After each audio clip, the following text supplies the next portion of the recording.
Well, Channel 1's gone back to their usual antics because there's nothing on the homepage about the fire that happened in Manhattan earlier this morning that we're going to cover and lead off this video with.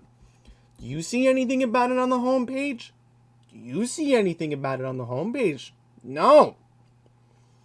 I mean, it's very unfortunate that that woman was killed in Manhattan over the weekend, but there's other news going on. Come on. This is ridiculous. And you have Hochul claiming, we need to work through bail law details. No. Alright, the law needs to be repealed. Bottom line. Because you have too many felons who should be in jail. Yeah, let's go to Manhattan. Shame on you, Channel 1. Shame on you. I mean, this is ridiculous. Nothing about it. So we're going to have to read from Pix 11. Somebody died. Yeah, somebody died. Channel 1 doesn't care about that. Here we go. One dead in an Upper West Side apartment fire. One person was killed when a fire broke out in an Upper West Side apartment early Tuesday morning, according to the NYPD. Police said officers responded around 2:40 a.m. to a 911 call. Okay, where's the 9? That's a typo. For a residential fire on the 5th floor of an apartment building at 80 Amsterdam Avenue between West 63rd and West 64th Street. Upon arrival and extinguishment of flames by firefighters, an unidentified man was discovered unconscious and unresponsive inside an apartment on the same floor as the blaze authorities said. EMS rushed the victim to a nearby hospital where he was pronounced dead. The victim's identity was not immediately released and his cause of death was unclear. No other injuries have been reported. Police said the fire marshal will determine the cause of the fire. Ongoing investigation. So,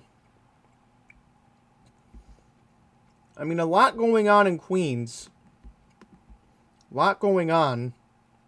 Gonna organize this so we can, get through it. And then this is an urgent matter. Channel 4 covered both of these stories. So, a woman got dropped off at a hospital in the Bronx. Really? Channel 1 doesn't think this is news? Really? Here we go. Police responded to a 911 call at 2 a.m. outside Jacoby Hospital reporting the unresponsive 53-year-old woman, authorities said. Upon arrivals, officers were informed by hospital staff that the woman was unconscious when she was left at the hospital by an unidentified pair. The woman was pronounced dead at the hospital. Her identity was not immediately released so that her family could be notified first. So it says here the woman was found with multiple injections in an unknown substance injected into her buttocks.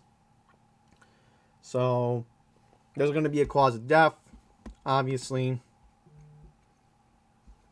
But I want to look at this address here, 80 Amsterdam Avenue. And I know exactly where this is. Look it up. I think this is a NYCHA building. Let's see. Yep, I believe this is a NYCHA building, if I am correct. Oh, look at this. You're not going to believe it. Right by Channel 7 Studios. See that? WABC TV Studios. I'll zoom out. You can see it. WABC TV Studios at 66 in Columbus. No surprise. Right by the old Century 21. You literally cannot make this stuff up. Problem is we can't get a street view of what the apartment looked like. Hang on here. Was this apartment in bad shape? Yeah, I think this might have been the building. Was this building under construction? The May 2019 look. Wow, so this building was under construction. I mean, that's kind of very suspicious. And then there was another fire in Queens Village, 115-11 217th Street. Fire started at 6 a.m. yesterday morning. Minor injuries. Fire brought under control in under an hour.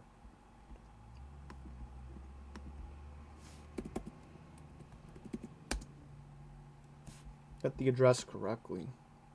217. Okay. One more time, just double checking. Can't be too sure.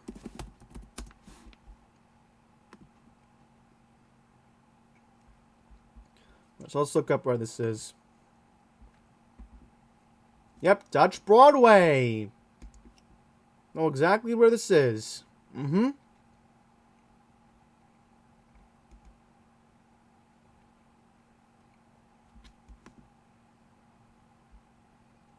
I mean, looked like a pretty decent house. That was October 2017. So obviously, a lot's going on in Queens that we're going to get into. And that's how we're going to wrap up this video. So, a couple stuff we're going to get into from Queens that we must immediately talk about that Channel 1 is ignoring. First up, a gun was found in a 7-year-old boy's backpack. A father has been charged after a 7-year-old son was found with a gun in his backpack inside a Queens school over the weekend. This happened at 9 a.m. on Saturday, February 12th, inside PS 95 in Jamaica. Police were notified a gun was found inside the school. The boy told officers that someone placed the gun in his backpack. The firearm was safely removed without incident. Investigators later determined the boy's father, Renee Adam, had put the licensed 9mm gun in the child's backpack. He was arrested and charged with acting in a manner injurious to a child under 17 and harassment. So, there you go. I mean, a lot going on in Queens.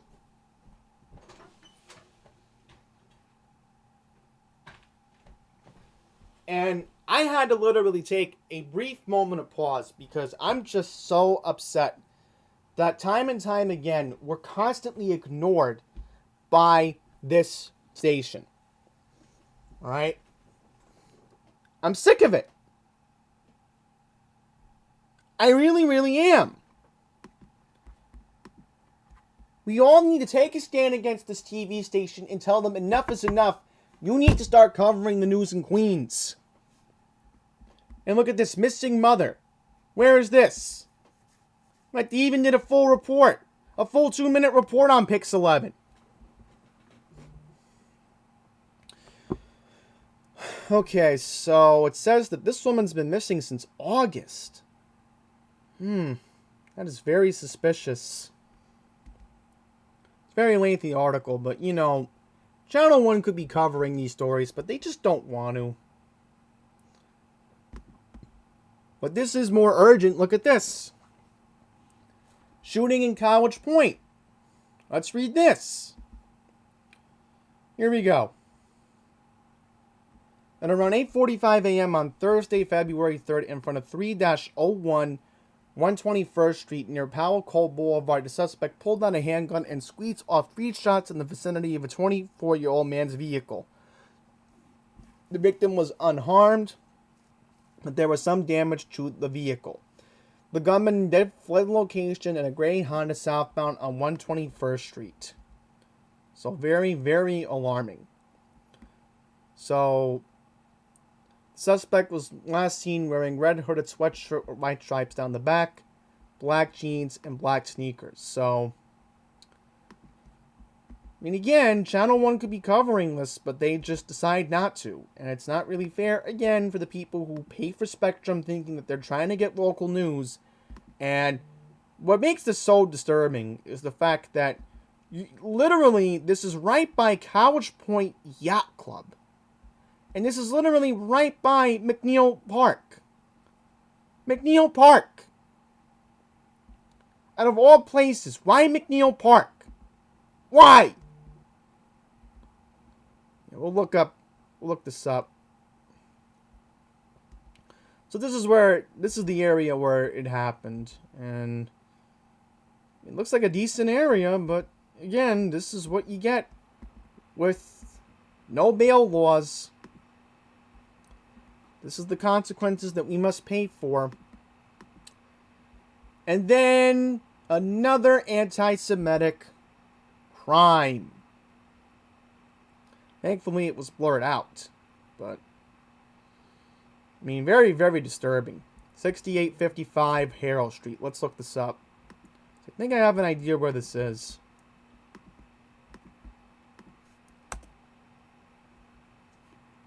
Hang on, let's zoom out. Oh, okay, so not too far from the 112 precinct.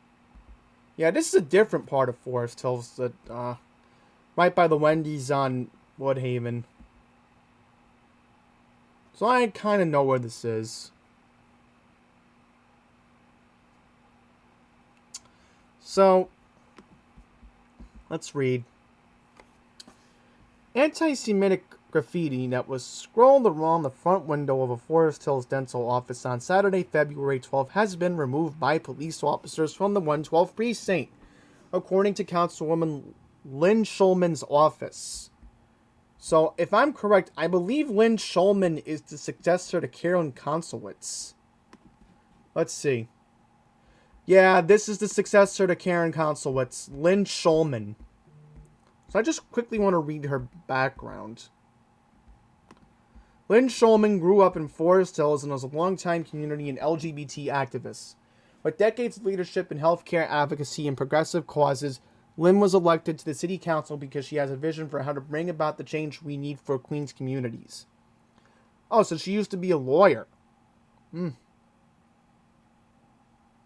Well, all I'm going to say is this is who they picked to succeed Karen Konsolowitz. Very interesting. That's all I'm going to say on that. The window of the dental clinic at 68-55 Harold Street was vandalized with hate-filled words that said "bleep Jews." The anti-Semitic graffiti was found by a local rabbi after Shabbat on Saturday evening, according to Schulman. The councilwoman tweeted a photo of the vandalized window saying, "There is no place for disgusting anti-Semitism vandalism anywhere." So, obviously, Schulman would report it to the 112 precinct. So, obviously, you got Donovan Richards, who is a hypocrite, claiming that, hate can't be tolerated, but yet, we have previous proof that there's some racist stuff he said in the past. So, and of course, no surprise, Grace Ming responded, since this is technically her congressional district. So, you even got Eric Adams encouraging people to reach out, so. Ugh. So that's pretty much the news that Channel 1 is refusing to cover, as usual. I mean, what else is there to say about this TV station? They are a bunch of hypocrites. They'll care about a woman who was killed in Chinatown, but the next minute they will just ignore us in Queens as usual. So that's going to pretty much wrap up this video. I am frustrated again, and, the only reason why I took a brief pause was because I was just about to lose it with Channel 1, but then I realized, you know what, this is just the agony of repeat, and we got to keep calling them out. So that's it.